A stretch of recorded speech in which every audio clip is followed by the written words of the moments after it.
विश्वं दर्पण दृश्यमान नगरी तुल्यं निजान्तर्गतं पश्यन्नात्मनि माया बहिर्बोधभूतं यथा निद्रया या साक्षात् कुरुते प्रबोधसमये स्वात्मानमेवाद्वयं तस्मै श्रीगुरुमूर्तये नमः। इदं श्री दक्षिणामूर्तये ओम।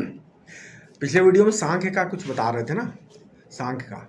अब इसके आगे अच्छा, इस सांख्य जिस संसार को सत्य मानता है वेदांत में, वो अज्ञानी के लिए है। समझ में आया? वेदांत प्रकृति का दृष्टा, मान लो जो प्रकृति का दृष्टा पुरुष अज्ञान दशा में कर्म और भोग से युक्त है, इसलिए वो परछिन्न है। समझ में आ गया? तो योग में दृष्टा का जो स्वरूप में अवस्थान है वो भी अज्ञान से कलुषित होने के कारण वास्तविक नहीं होता। समझ में आया है ना? तो क्योंकि दृष्टा का द्वैत भ्रम अभी क्या है, दृष्टा का द्वैत भ्रम अभी मिटा नहीं है। उसके लिए दूसरा दृश्य, दूसरा ईश्वर, दूसरा दृष्टा रूपी ये संसार बना हुआ रहता है कि नहीं? बना हुआ है, बना हुआ है ना। तो क्या है, तो वेदांत में पाप नहीं। वेदांत में पाप क्या है? कार्य दृष्टि की प्रधानता पाप है। रस्सी को न देखकर सांप देखना पाप है ना? शुक्ति को न देखकर चांदी देखना पाप है, क्योंकि भ्रम दृष्टि है, आपकी दृष्टि भटक गई है। अच्छा, तो क्या कारण दृष्टि की प्रधानता पुण्य दृष्टि होगी? हाँ, परंतु यहाँ कारण विवर्ती है, परिणामी नहीं। ये ध्यान रखना चाहिए। आभूषण दृष्टि छोड़कर स्वर्ण दृष्टि, क्या ये ठीक है? नहीं, ऐसा भी नहीं।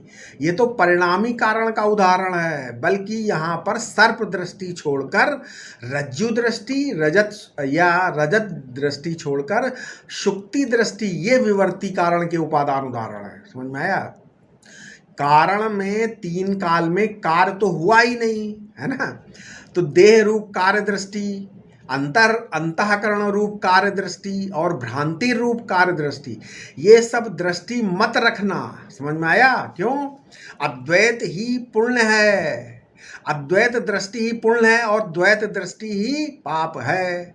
तो अद्वैत वेदांत की दृष्टि से जब जीवत्व आत्मा में सन्निहित करणों की उपाधि से प्रतीयमान होता है, तब उन समष्टि उपाधियों की कारणभूता माया की उपाधि से वही आत्मा ईश्वर रूप से प्रतीयमान होता है। ठीक है? अब उपाधि के नियम से ही जीव में नियम में भाव और ईश्वर में नियंता भाव प्रतीत होता है। परमार्थता जीव और ईश्वर एक अपरिच्छिन्न अद्वितीय आत्मा ही हैं। अच्छा, उपासकों की दृष्टि में जीव और ईश्वर का भेद सत्य है, परंतु अद्वैतियों की दृष्टि में भेद व्यवहारिक है, पारमार्थिक नहीं। ब्रह्मात्मक बोध से ये भेद बाधित हो जाता है, क्योंकि जीव ईश्वर दोनों का परमार्थ स्वरूप एक शुद्ध चेतन ही है। वैसे तो पूर्व मीमांसक कर्म से अपूर्व, वो बोलते पूर्व मीमांसा के मानते कर्म से अपूर्व उत्पन्न होता है और वो फल देता है। अच्छा, कर्म होता है वर्तमान में और उसका फल मिलता है भविष्य काल में। तो इस अंतराल में जो अपूर्व का आश्रय कौन रहता है? चेतन जीव ही उसका आश्रय सिद्ध होता है ना। तो अच्छा, अनेक जीव, उनके अनेक कर्म, उनके अनेक अपूर्व, इन सब का समन्वय जड़ता के अंतर्गत ठीक नहीं बैठेगा। ये तर्क नहीं है। अगर एक ईश्वर को जीवों से अलग, जीवों और जगत के नियंता के रूप में स्वीकार कर लेने पर यह समस्या आसानी से युक्तिपूर्वक हल हो जाती है। इसीलिए श्रुति वेद को ये ईश्वर सिद्धांत मान्य नहीं है, परंतु ईश्वर भी कर्मों के बीज के अनुसार, है ना, ही फल देता है। वो निरंकुश सम्राट की तरह मनमानी नहीं करता भीश्वर। यदि कर्म को कर्म फल में हेतु न माने तो क्या दो दोष प्राप्त होंगे। पहला अकृताभ्यागम दोष और दूसरा कृत विपरिणाम दोष। ये अकृताभ्यागम दोष क्या है? जो नहीं किया है ना, जो आपने कर्म नहीं किया उसका भोग भोगना, ये अकृताभ्यागम दोष है। और दूसरा कृत विपरिणाम दोष, जो कर्म हम कर रहे हैं उसका फल बिना भोगे ही समाप्त हो जाए, तो ये क्या हो गया? कृत विपरिणाम दोष है। तो ईश्वर कर्म, भोग और भोक्ता के बीच एक चेतन कड़ी है। ये श्रुति सम्मत सिद्धांत सबको मानना चाहिए। यदि सांख्य का आत्मा भोक्ता है तो फिर उसे ईश्वर की सत्ता माननी ही पड़ेगी। मिलेगी। प्रश्न ये है कि आत्माओं को एक सरीखी ही भोग मिलता है कि नहीं? क्या सभी आत्माओं को एक सरीका भोग मिलता है या पृथक पृथक भोग है? यदि अलगाव होता है ना, तो फिर उस अलगाव का निमित्त क्या है? भोग में भेद का कारण तो बताना पड़ेगा। और यदि भोग के अलगाव का हेतु कर्म है तो पुरुष भोक्ता के साथ कर्ता भी सिद्ध होता है। फिर यहाँ सांख्य सिद्धांत नहीं ठहरता, गलत हो जाता है। और यदि ईश्वर कर्म के अनुसार, है ना, ईश्वर कर्म के अनुसार पुरुष को भोग देता है तो भी पुरुष भोक्ता और कर्ता दोनों सिद्ध होता है कि नहीं? अच्छा, एक और प्रश्न योग दर्शन के संदर्भ में बताते हैं। योग दर्शन, पातंजलि योग दर्शन में कहो कि भोग में अलगाव नहीं है, क्योंकि जब चित्तवृत्तियां निरुद्ध हो जाती हैं और दृष्टा अपने स्वरूप में स्थित हो जाता है तो उस समय सब दृष्टाओं को एक सरीका भोग मिलता है। इसमें भी दो स्थितियां हैं, क्या? पहला वृत्ति सारूप्य और दूसरा स्वरूपावस्थान। अब प्रश्न है कि आप अपने स्वरूप का ज्ञान हो जाने पर कि मैं दृष्टा मात्र हूं, कहा, अब अंतःकरण क्रियाशील है नहीं तो या निष्क्रिय रहती है? अंतःकरण क्रियाशील है या निष्क्रिय है? दो है। यदि निष्क्रिय अंतःकरण है तो निरोध दशा है, समाधि दशा, और यदि क्रियाशील अंतःकरण है तो फिर प्रपंच का भान हो रहा है। हम कहते हैं कि दृष्टा तो दृष्टा ही है, उसके लिए वृत्ति निरोध में, वृत्ति की चंचलता में कोई भेद नहीं है। नहीं, प्रकृति दृष्टा के सामने नाच रही है, नृत्य कर रही है, और कभी तो दृष्टा के अत्यंत निकट आ जाती है और कभी, और जिसे दृष्टा देख नहीं पाता। प्रकृति इतनी निकट आ जाती है कि दृष्टा उसको देख नहीं पाता है, तो क्या हो जाता है? समाधि लग जाती है। दृष्टा तो प्रकृति का दृष्टा है, वो प्रकृति चंचल हो तो भी और स्थिर हो तो भी दृष्टा रहेगा। इसलिए दृष्टा का दृष्टापना ही क्या है? भोक्तृत्व है। समझ में आया? भोक्तृत्वम नाम उपलब्धित्वम, ये अद्वैत वेदांत की दृष्टि से भोक्तापना है। परंतु सांख्यवादी आत्मा को भोक्ता और प्रकृति को भोग्य मानते हैं। उनका आत्मा प्रकृति के आनंद का भोक्ता है, स्वयं आनंद स्वरूप नहीं है वो, है ना, भोक्ता है। तो आत्मा का आनंद तो प्रकृति पर निर्भर हो गया कि नहीं हो गया? यहाँ योग दर्शन में इसीलिए प्रकृति के स्वामी ईश्वर को माना जाता है। ईश्वर कैसा? योग दर्शन में ईश्वर का बताया गया है, बोले क्लेश कर्म विपाकाशैर परामृष्टः ईश्वर पुरुष विशेष ईश्वरा। क्लेश कर्म विपाकाशैर परामृष्टः पुरुष विशेष ईश्वरा। क्लेश और कर्म विपाकाशय, क्लेश और कर्म विपाकाशय से अपरामृष्ट जो विशेष पुरुष है वो ईश्वर है। मतलब अविद्या, अस्मिता, राग, द्वेष और अभिनिवेश, ये 5 क्लेश माने जाते हैं। तो शुभाशुभादि कर्म और उनके विपाक अर्थात फल भोग और उनसे उत्पन्न वासनाएं कर्म विपाकाशाएं हैं। ईश्वर इनसे अछूता है।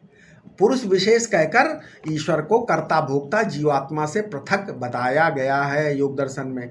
तो ईश्वर कैसा है? कैसा ईश्वर? तो बोले भाई जैसे तुम वैसा ईश्वर। यदि तुम चेतन हो तो तुम्हारा ईश्वर भी चेतन होगा, यदि तुम देहधारी हो तो तुम्हारा ईश्वर भी देहधारी होगा। देखो, विशेषता तो स्वातंत्र और पारतंत्र में है ना।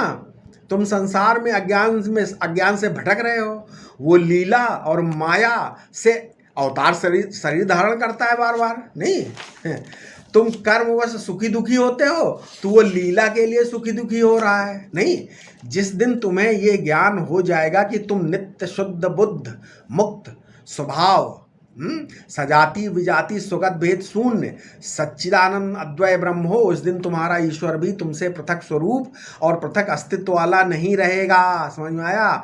इस भोक्ता का जो परमार्थ स्वरूप है वही ईश्वर है, वही इस क्षुद्र अहमस्मी प्रत्यय का आलम्बन है, ऐसा अद्वैत वेदांती मानते हैं। श्री रमण महर्षि भी कहते थे कि आत्मा में साकार बुद्धि कब तक? जब तक हमें अपने में साकार बुद्धि है, जब तक हम में अपने में साकार बुद्धि तभी तक है। तो ईश्वर और जीव में भेद सिर्फ काल और ज्ञान काल का है। अज्ञान काल में सिर्फ अज्ञान काल और ज्ञान का ईश्वर और भेद क्या है? ईश्वर और जीव का भेद अज्ञान काल और ज्ञान काल का है। अज्ञान काल में जैसा तुम वैसा ईश्वर, और ज्ञान काल में जैसा तुम वैसा ईश्वर। परंतु जीव ईश्वर का भेद कहीं भी विवेक से सिद्ध नहीं होता है। अच्छा, फिर आप बोलेंगे अवतारवाद में तो भेद है। लोग अवतारवाद का आश्रय लेकर भेद की पुष्टि करते हैं, परंतु यह तो भेद का प्रत्याख्यान करने के लिए भेद का ये अच्छा, ये जो अवतार है, ये जो भेद है, ये भेद का प्रत्याख्यान करने के लिए है कि भेद का निषेध करने के लिए है? भाई भेद का निषेध करने के लिए अवतारवाद है। ये जब अवतारवाद पर आप विचार करोगे सूक्ष्मता से, तब ये भेद समझ में आएगा। ठीक है, तो यदि ईश्वर, अब क्या है, यदि ईश्वर कर्ता होगा तो भोक्ता भी होना पड़ेगा उसे, तब तो ईश्वर परतंत्र हो जाएगा। देखो, विज्ञान भिक्षु ने योग दर्शन पर अपनी टीका लिखी है, उसमें एक बड़ा मनोराज्य उठाया है उन्होंने। क्या वो बोले, क्या ईश्वर को कभी सुख मिलता है कि नहीं? है ना, विज्ञान मुच्ची ने अपनी योग दर्शन टीका बोला, क्या ईश्वर को सुख मिलता है कि नहीं? एक उन्होंने एक प्रश्न उठाया, मनोराज्य। अच्छा, सुख ना हो तो फिर ईश्वर कैसा हो, बोलते हैं। और यदि दुख हो तो ईश्वर को मिल ही नहीं सकता, क्योंकि ईश्वर अंतःकरणावच्छिन्न चैतन्य नहीं है। वो तो ईश्वर क्या है, वो तो अंतःकरण सामान्य परिच्छेदा अभावावच्छिन्न चैतन्य है ना।